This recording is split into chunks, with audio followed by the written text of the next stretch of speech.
welcome to the Pitcher Nail Down. I'm Big Italy 42. He's Scott Mail. We got Sports 25 to life.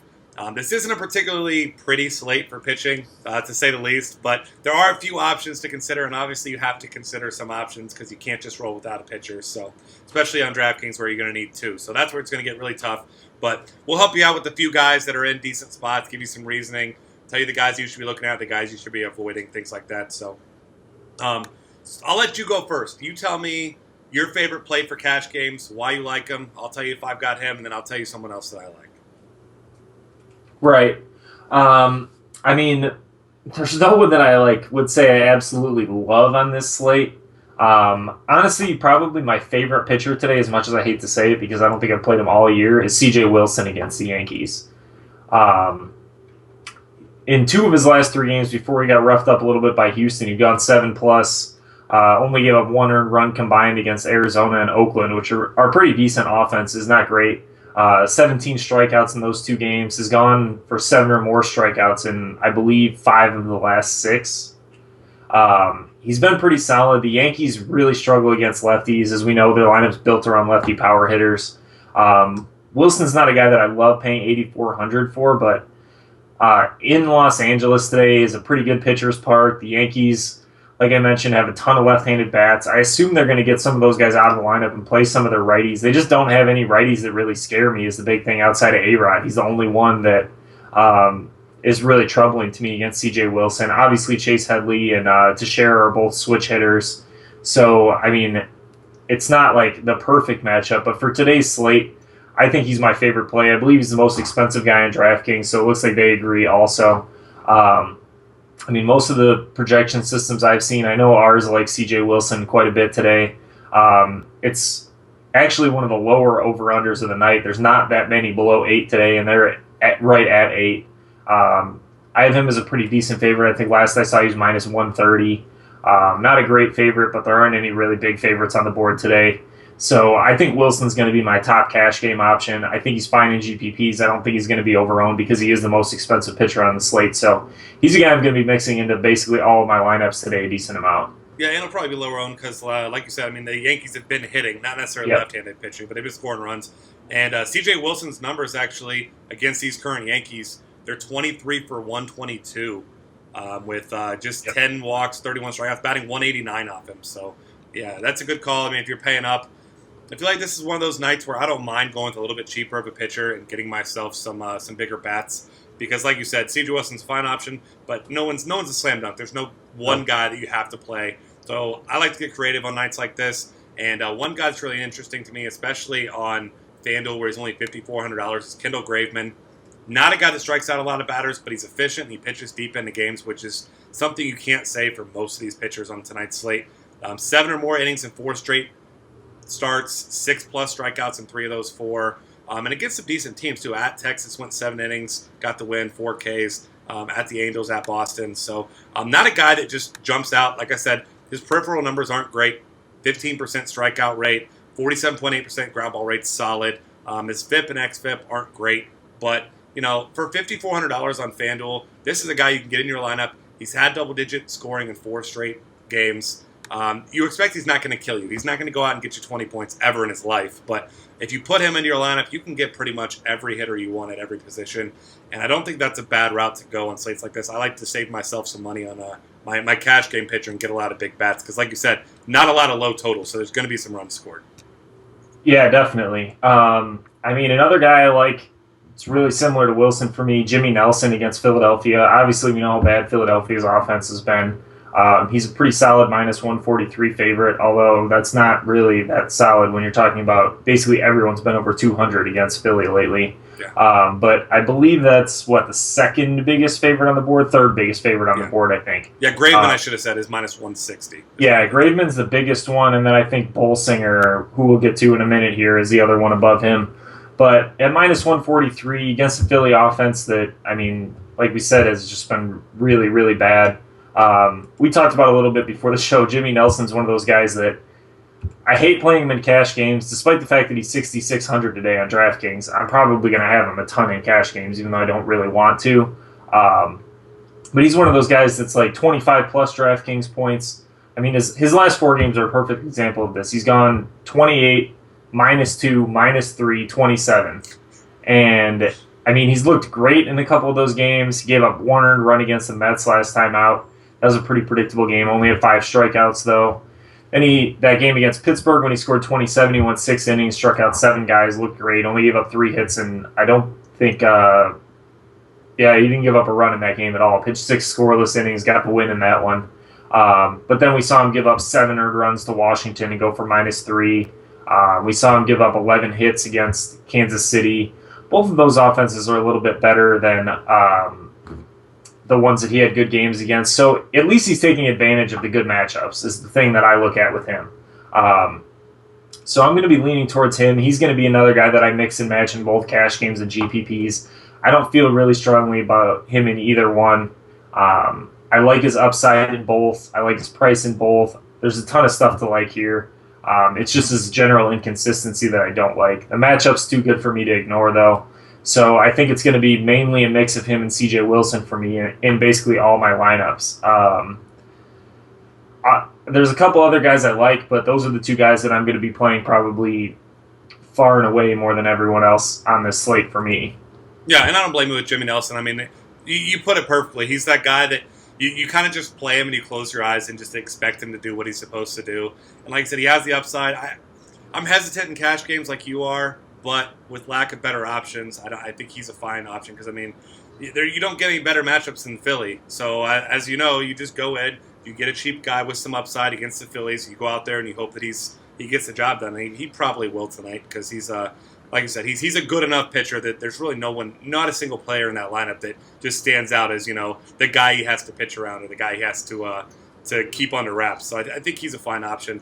And then another guy that I think will probably be pretty popular, but I'm not in love with him. He's more of a tournament option for me. Lance McCullers, got a decent price tag. He's probably got the highest upside, I would say, of these guys here because he does have a complete game. He pitched against Baltimore with 11 Ks. But then again, he's going against the team that strikes out the least in the league. So, yep. Due to his price tag, I think he's certainly in play. Hasn't really imploded. I mean, his worst start, 4 1/3 against Seattle, but he still had 6 Ks in that one. So I think he's an interesting option. Not a guy I'm expecting a huge ceiling out of, like I said, with the low strikeout rate there. But -132 favorite, 7.5 run total. It is in Houston, which is more of a hitter's park. But you got guys like Lorenzo Cain who are banged up. You assume he'll probably be back in the lineup today. Eric Hosmer looks like he might not be in the lineup tonight. Nedios did say that he will not play today. So Hosmer's out. Cain's not 100%. That's a couple pretty good hitters you might not have to worry about in that lineup. So I think that he's an interesting option as well. Yeah, I like him for tournaments, especially at that 6,700 price tag on FanDuel. Yeah.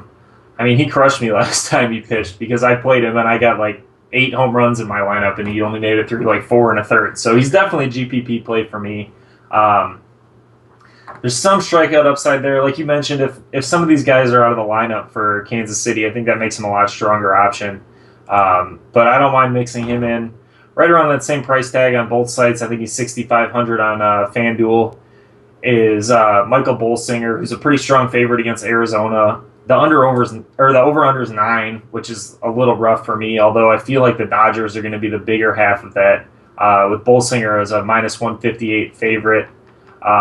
He's probably one of the safer cash game plays today, I think, with Alan Webster throwing for Arizona. I'm not like overly worried about him not getting the win. So he's going to be a guy mixing a ton on FanDuel today, I think. Probably more so in cash games than anything else.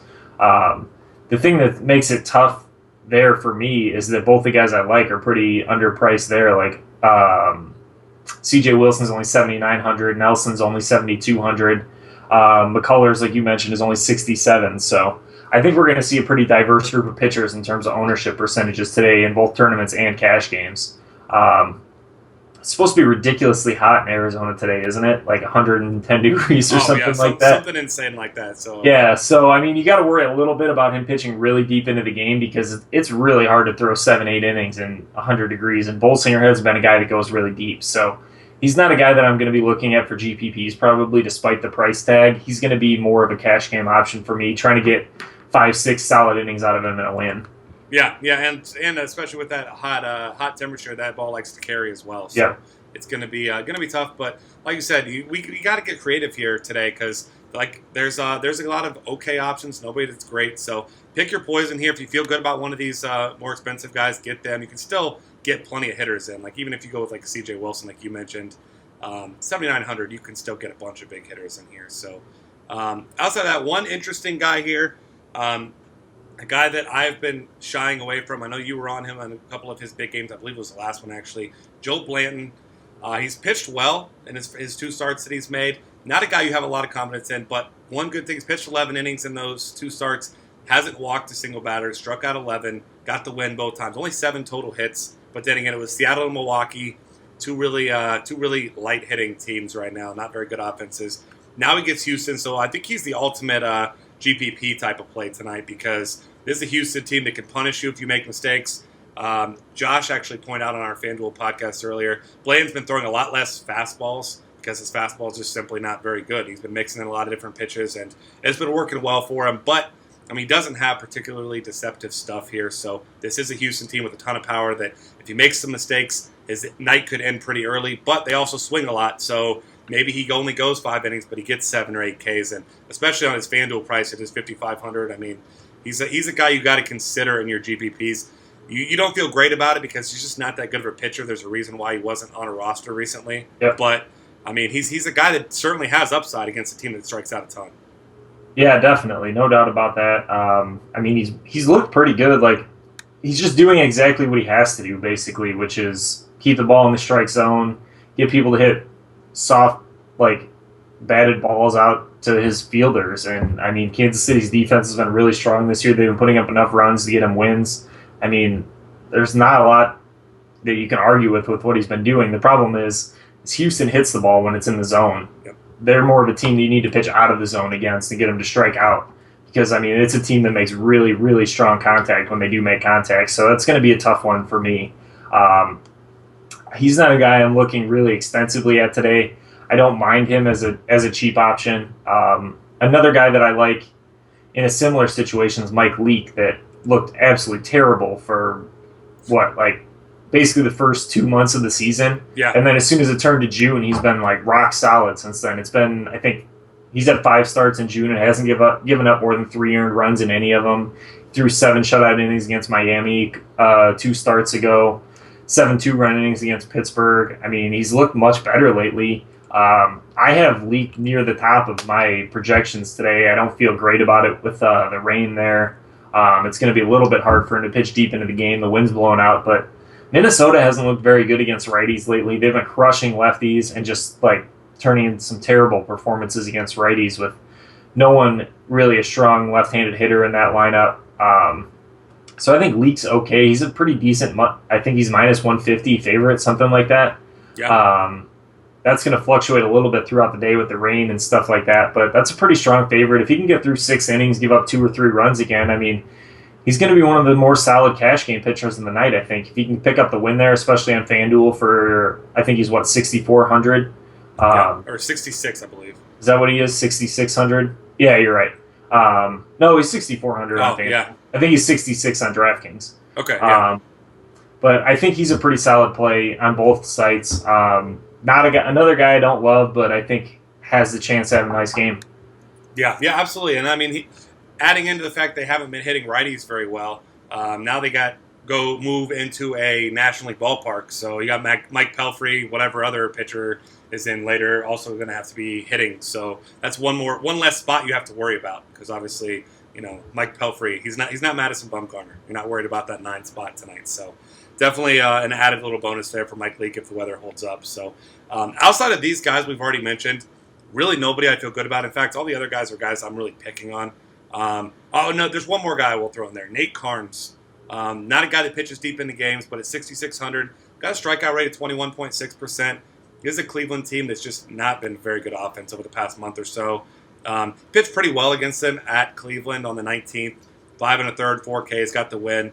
So, I mean, he's not one of those guys that he's going to go out and throw you, 8 innings, get 8 Ks, kind of GPP type of winning thing. But I think as a secondary cash option, he's not a bad play against this team that is really just struggling at the plate right now. Right, definitely. I mean, I can't argue with that either. I mean, there's so many guys you can like talk yourself into today without there being some dominant pitchers on the board. But he's one that I'm okay with. The rest of the guys we haven't mentioned yet, I'm not feeling really good about. I think as a GPP play, maybe R.A. Dickey would be the other one that I would look at a little bit, just because Boston struggled from time to time this year. We know they're prone to going cold. Obviously, at any point, Dickey can have his knuckleball working really well one game and have a really nice game out there. His big thing is people have just been hitting the ball a lot harder because he's just lost a lot of the bite on that knuckleball this season, and he's not missing bats as much as he used to. He's a small favorite in this game, so I don't mind him as a GPP play at the like pretty low prices that he's at. But the thing is, today everybody that we're talking about is kind of in that like mid-range price. There aren't any expensive options on the board. There's no one super cheap that I'm really excited about. So I mean, I'm just going to be mixing and matching different starting pitchers with different lineups. I'm going to be building my batting lineups first today, which is the opposite of what I usually do, unless there's a ton of pitching options that are similar like there is today. Yeah, and I think that's a good way to go today because, like we said, a lot of guys you feel okay about, nobody that's just your obvious option for cash games. So go ahead, maybe employ that strategy if you feel that. That's what I'll be doing as well. And kind of whatever fits is going to fit. Maybe and it's not like there is any shortage of value plays and top hitters at decent prices today at every other position. So certainly a good way that you can build your lineups backwards for once tonight. So. With that being said, that's going to wrap things up for us here. Find us on Twitter at DF Cafe. Subscribe to our YouTube channel. Check out all of our great content at dailyfantasycafe.com. We have a FanDuel and a DraftKings podcast to help you build out the rest of your rosters here today. And we'll see you guys next time.